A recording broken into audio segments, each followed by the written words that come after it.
सदन में डीएपी खाद से लेकर डेंगू के मरीजों को लेकर जो है वो ये तमाम मुद्दे जो है वो चर्चा का विषय रहे। लेकिन सबसे महत्वपूर्ण जिस तरीके से भारतीय जनता पार्टी के मैनिफेस्टो के अंदर जो वादे किए गए थे उन वादों पर खरा उतरने का काम आज भाजपा सरकार द्वारा किया गया है। और इसी पर बातचीत करने के लिए हमारे साथ मौजूद हैं कैबिनेट मंत्री कृष्ण कुमार बेदी जी। सर, किस तरीके से देखते हैं सबसे पहले तो आज के दिन की कार्रवाई को? देखिए, आज सदन का तीसरा दिन था और मुख्यमंत्री जी ने जो कहा वो किया। चुनाव के दौरान उन्होंने आश्वस्त किया था हमें कि आप 1,20,000 परिवारों को जो एचकेआर में काम करते हैं उनको मैं रोजगार की गारंटी दूंगा। और वो आज मुख्यमंत्री जी ने अपना दृढ़ निश्चय डिक्लेयर कर दिया। आज 1,20,000 परिवारों घरों में जश्न का माहौल है, दिवाली का माहौल है। और उससे पहले चुनाव के अंदर डीएससी वर्ग को कहा था कि मैं पहली कलम से तुम्हें आरक्षण दूंगा। उससे पहले मुख्यमंत्री जी ने कहा था 24,000 नौजवानों को कि मैं शपथ बाद में लूंगा कि आपको मैं अपॉइंटमेंट लेटर दूंगा। शपथ से पहले उनको अपॉइंटमेंट लेटर दिया। पहली कैबिनेट में ही डीएससी वर्ग को नौकरी रिजर्वेशन देने का काम किया।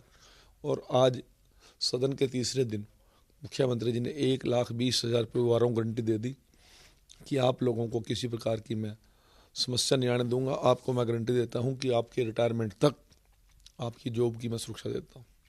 लेकिन जिस तरीके से सदन के अंदर विपक्ष द्वारा इस पूरे मैटर पर जो है वो काफ़ी ज़्यादा तीखा टिप्पणी जो है वो की गई, उनकी तरफ से कहा गया कि इसमें कुछ पैरामीटर्स हैं जिनको में अमेंडमेंट करने की ज़रूरत है, सिलेक्शन कमेटी के पास ये जाने चाहिए, उसके बाद कुछ अमेंडमेंट के बाद जो है वो इसको लागू किया जाना चाहिए। देखिए, विपक्ष कोई हमारी तारीफ करने के लिए तो आता नहीं है, वो तो खामियां ढूंढता है और विपक्ष का काम भी खामियां ढूंढना होता है।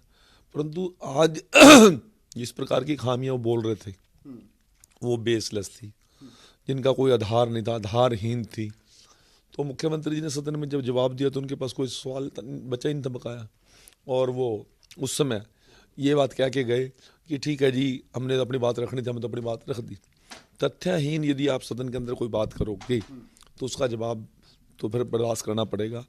आज मुख्यमंत्री जी ने और पूरे सदन के अंदर उन 1,20,000 परिवारों को सुरक्षित कर दिया, उनको गारंटी दे दी और उनके लिए दीपावली का दिन आज मना दिया। और मैं मुख्यमंत्री जी की भूरी भूरी प्रशंसा करता हूँ। मेरे पास शब्द नहीं है श्रीमान नायब सिंह सैनी जी के तारीफ करने के कि उन्होंने कितना दृढ़ निश्चय करके सारा काम किया। 50,000 से ऊपर तनख्वाह वालों के लिए अलग से विधेयक जो है वो लाने की बात कही गई, वो कब तक विधेयक आ सकता है और क्या कुछ पैरामीटर्स रहने वाले? मुख्यमंत्री जी ने श्योर किया कि हम उस पर भी काम कर रहे हैं और जब मुख्यमंत्री जी ने इशारा कर दिया है तो वो करेंगे भी, इस बात का मुझे विश्वास है।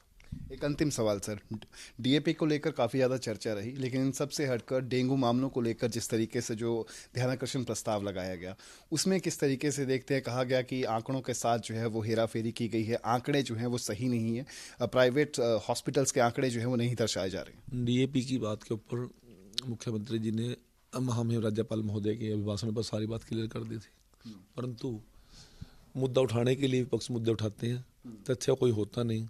किस प्रकार का नैरेटिव पूरे प्रदेश के अंदर किसानों के नाम को लेकर कांग्रेस ने और विपक्ष ने इसको फैलाने का काम किया और मुख्यमंत्री जब आंकड़े दिए तो फिर वो मुंह की खा के बैठे।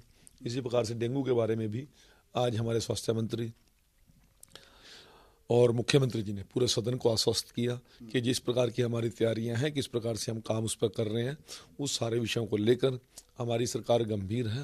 हरियाणा के प्रत्येक नागरिक की सुरक्षा, हर एक नागरिक का स्वास्थ्य और हर एक नागरिक के लिए शिक्षा और हर चीज़ पर हम गंभीरता से काम कर रहे हैं। और लोगों ने जिस आत्म विश्वास के साथ हमें तीसरी बार चुना है उस विश्वास पर हम खरा उतरेंगे। बहुत बहुत शुक्रिया। तो ये थे हमारे साथ कैबिनेट मंत्री कृष्ण कुमार बेदी, जिनका सीधे तौर पे कहना है कि आज कॉन्ट्रैक्चुअल एम्प्लॉयज़ के घर के अंदर दिवाली जैसा माहौल है, क्योंकि भारतीय जनता पार्टी ने जो वादा किया था और जिस वादे को लेकर लगातार भारतीय जनता पार्टी के तमाम नेताओं की तरफ से कहा जा रहा था कि सरकार आते ही पहली कैबिनेट की मीटिंग के बाद इस फैसले को जो है वो तुरंत प्रभाव से लागू किया जाएगा। और आज कॉन्ट्रैक्चुअल कर्मचारियों के खासतौर पर सेवा की सुनिश्चितता विधेयक को लाकर तमाम जितने भी कॉन्ट्रैक्चुअल एम्प्लॉयज़ हैं उनके घर में दिवाली जैसा माहौल बनाने का काम जो है वो नायब सरकार द्वारा किया गया।